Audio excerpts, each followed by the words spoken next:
All right, this is part 2. So, had my surgery. It was laparoscopic surgery. They kept my left ovary, had to remove my entire left tube, sent that in for pathology, confirmed, yes, it was in fact an ectopic pregnancy. Yeah, as far as recovery, physical recovery from the laparoscopic surgery was fine.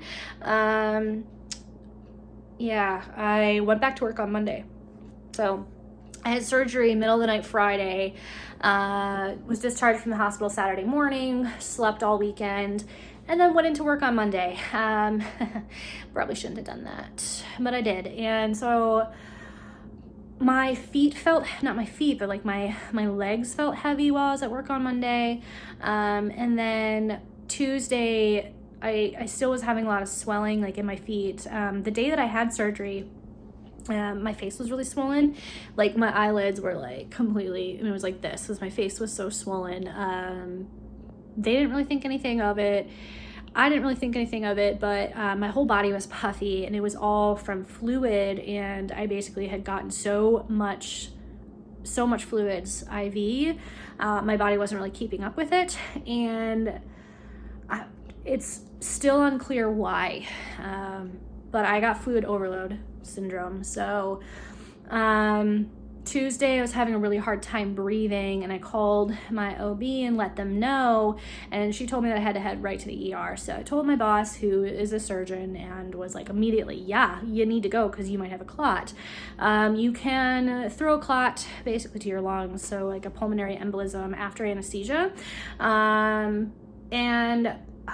Yeah, so because I was having shortness of breath and swelling of my feet, it was a risk. And so I went in, I had a CT scan done, and I did not have a clot, but I had pulmonary edema and pulmonary effusion. So what that means is fluid in and around my lungs where there wasn't supposed to be fluid in or around my lungs. And it was just a mild amount, like it really wasn't that bad, but it still shouldn't have been there. So I got transferred to a hospital in the cities to have an echocardiogram or an ultrasound of my heart done as soon as possible, because my kidney values on my blood work were completely normal, and my urine was considered completely normal as well, so it shouldn't have been my kidneys. So yeah, so I went into the hospital. I had an echo done. My echo was completely normal, so it's not my heart. So the pulmonologist was like, yeah, it's exactly like you thought from day one. It is fluid overload syndrome. Again, we don't know why it happened, blah, blah, blah, blah, blah. You're completely fine. Here's some Lasix, go home.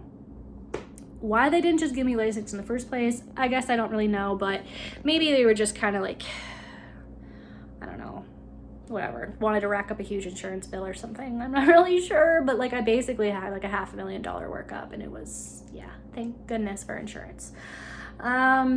I don't really have any hard feelings from any of that. It's just a really silly, stressful time. So, yeah, after that, my recovery was pretty much fine. I had a little bit of a suture reaction inside my belly button. Went on antibiotics for a few days, and that helped. And yeah, so that was that. Big drama, but Jordan and I got through it okay. It was a pretty emotional time for us, but again, we got through it. Got pregnant again a few months later and had another miscarriage. That one was a completely different scenario too. So, because I as much as I've had so many losses, I'd never had an ectopic, thank goodness. But the other thing that had never happened to me before was this. I felt like I might be pregnant, took a pregnancy test, it was negative, and got what I thought was my period the next day. And I don't just mean like I was spotting, blah, blah, blah. No, I mean like it was like my period, except it only lasted 2 days, and that was not normal for me. But yeah, it was a really heavy normal period, and then it just like stopped, and then I was like spotting for like almost 2 weeks. So I was really exhausted the whole time. I kept getting sick. I kept getting migraines. I just did not feel good. And I came home from work one day and I just went and laid straight on the couch. I'm like, I don't even want to make dinner. I don't even want to eat. Like Jordan was cooking. I was like, I don't even want to eat. I'm just going to take a nap. And I went and laid on the couch, and he's like, are you pregnant? I was like, no. He's like, no, seriously, I think you're knocked up. I'm like, no, I'm not. I just got my period. He's like, no, I think you're knocked up. I was like, whatever. So I took a test just to rub it in his face that I wasn't pregnant, and he was right. The test came up positive right away. So that was fun.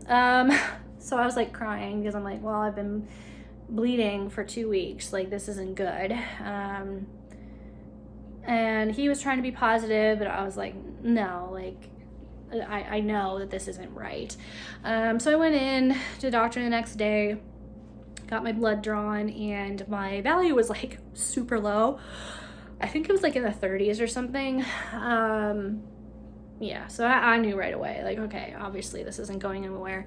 And then I did one more follow-up just to make sure that it wasn't just like something stupidly slow rising. It went down by like more than half after 48 hours. And so my doctor felt pretty confident that it was not an ectopic pregnancy. So I just, he wanted me to monitor it all the way down to 0, but I was a bad patient and didn't go in. So hopefully that's okay. I've had a couple periods since then, so yeah, I guess I haven't really been taking my health as seriously as I should, which is bad. It's really bad. But that's kind of where I'm at now. I'm wanting to get my health back on track. Jordan and I are going to start trying again in a month or 2. We have to sit down and like truly look at due dates. It sounds really silly, but we would prefer to have a baby in the spring instead of, well, I don't want to have a baby in like January. Like, no offense to people who have babies in January, but I don't know, like there's something about, being stressed over the holidays and worrying about going into preterm labor right around like Christmas. Like, I just don't want to deal with it. I know that sounds really dumb, but yeah.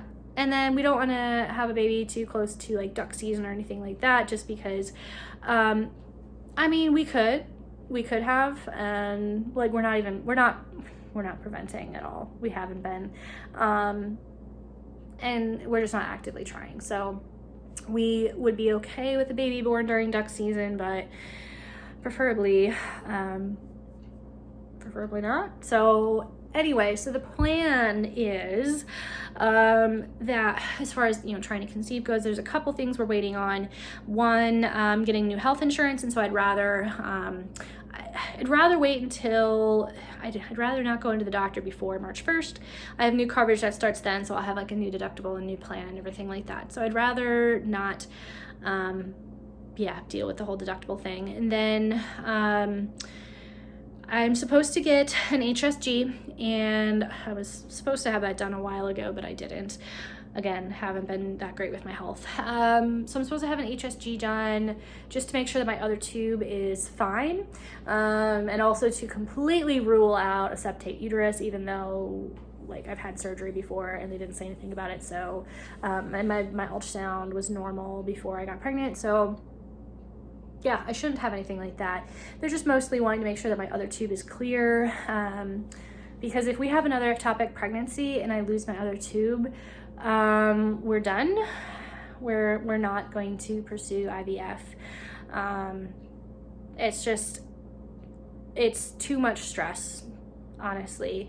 We I have a child, and as much as Jordan wants to be a father, we've talked about it, and I was kind of half open to it, other than the fact that I was worried about the expense. But he would feel, well, I mean, I'm sure, though I'm not sure, but as much as we say that we would not do IVF, if push comes to shove, I don't know if we would.